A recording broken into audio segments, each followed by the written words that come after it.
Hey, welcome to Live, Listen, Learn, a show for perpetual learning for everyone. So this is our first pilot episode, so let me introduce myself real quick. My name is Marco Manuel. I am a middle school history teacher in Seattle, Washington. And through the recent quarantine and the school shutdowns, I started making these educational videos for my students, and that's how I kind of conducted my remote classroom. And so for this summer, I've decided to kind of embark on a social experiment to continue teaching and learning. As a teacher, it's literally my job to learn and then go teach my students the things that I have learned. And so I kind of want to just promote that idea, that continuous learning, because I think that there is always more to be learned. And I think a lot of adults think that they're done learning, and I want to push back on that. One of my teacher mentors once told me, I never want to feel like I've got it. And she's been teaching for over 20 years. And so that was really impactful for me, for somebody that, I revere as a really great teacher. And for her to tell me, I always want to feel like I'm still learning. And I think that's an important stance. And I think it's a good one to have. And that's what I kind of want to promote here. My goal in making these is I want to encourage everybody to just continue to learn and to listen. Literally everyone. I want you also to recognize that learning doesn't have to result in changing an opinion, but it's okay that if it does. And when I say an opinion, when you learn more, you don't have to change your opinion. And when you engage in a conversation with somebody else, it's not your job to change their opinion. But it's okay if you do learn and you do change your opinion. We don't give ourselves enough credit, or maybe not credit. We don't give ourselves enough space to allow ourselves to do that. So it's going to be kind of political and historical and current events. So there's a lot to talk about right now. And that's kind of why I want to push this continued conversation. So as we go through this, I'm going to share some things that I learned. So I'm going to kind of model my own learning. I'm a teacher, so there's certain things that I'm going to talk about, and it's going to sound very teacherly. But I also want to hopefully facilitate and promote maybe difficult, but hopefully productive conversations, either between me and you, if you're watching any comments, or you and other people. And so I'm going to give you kind of a homework assignment.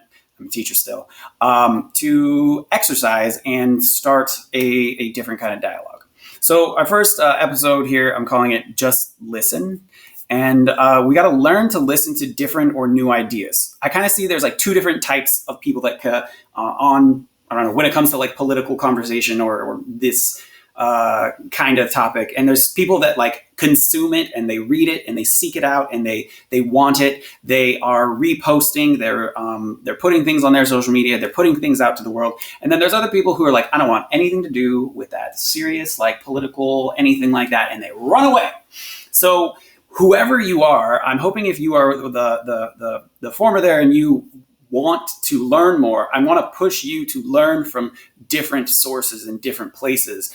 And if you're that other person who doesn't usually like to, I'm hoping that if you're still here, you're listening and you're learning, and you will continue to learn along with me and with us here in this, space.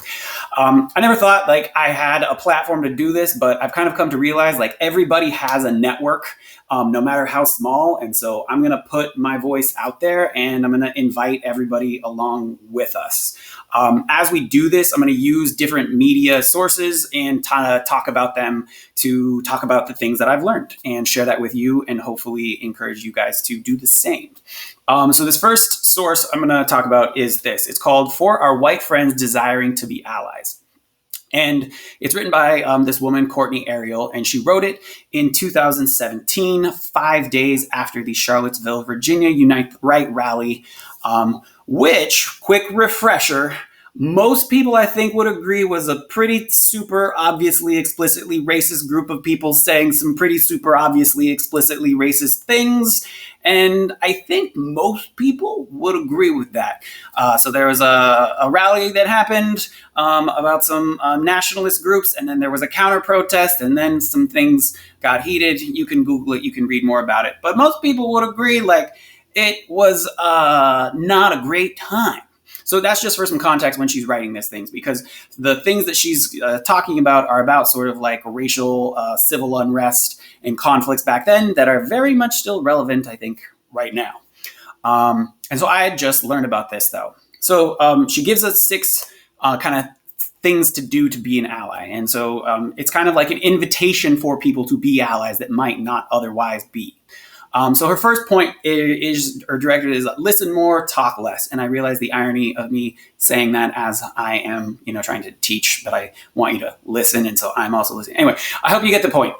Is you don't always have to have something to say. So really just listen. And it goes along with the second part here is when you hear an opinion of a person of color, resist the need to respond. Just sit with their experience.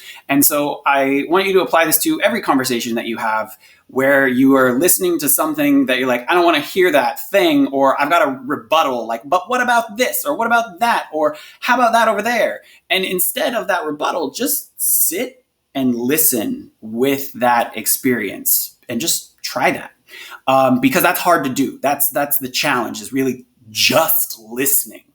Her third point, being an ally is different than just not being racist. And so this is kind of that idea of being an active anti-racist, which is a very much big part of the movement and communication and messaging right now is about being an anti-racist, and people don't know how to do that. And so the first thing that you need to do is just try to educate yourself. And if you're one of those people who think that like, oh, systemic racism, that's not a thing, so think about that perspective. If somebody's telling you that it is, try to learn about that perspective. And so this, I want to be the focus point of like this episode 1 here, is just listening.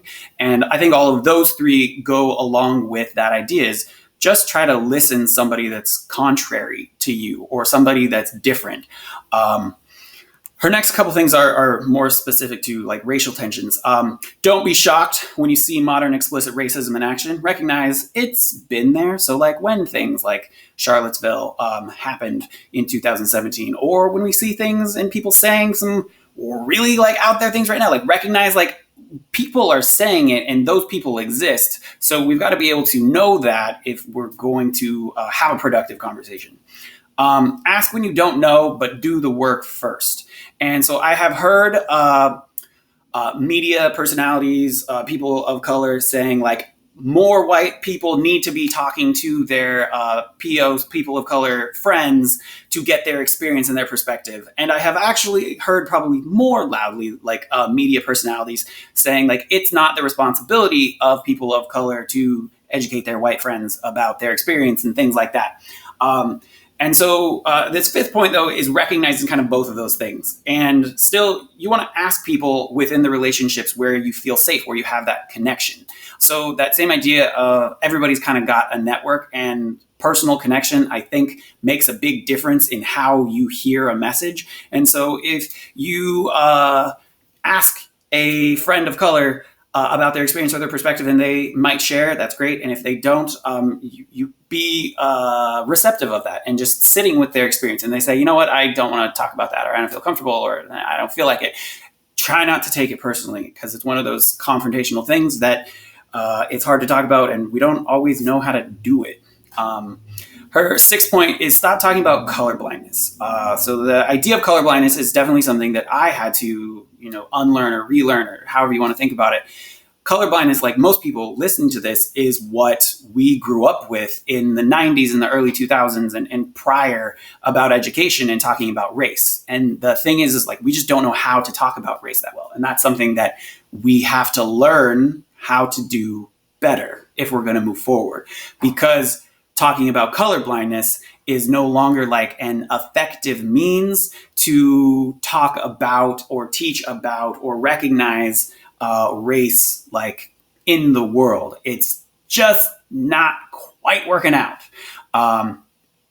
And so if you are somebody who, is like kind of triggered by these last like 3 points, you are that person that I want to try to listen to somebody else that thinks differently. Or if you are that person that agrees with all of these 3 points, you're like, that's obvious. I want you to talk to somebody contrary to you and just listen and see what they have to say. So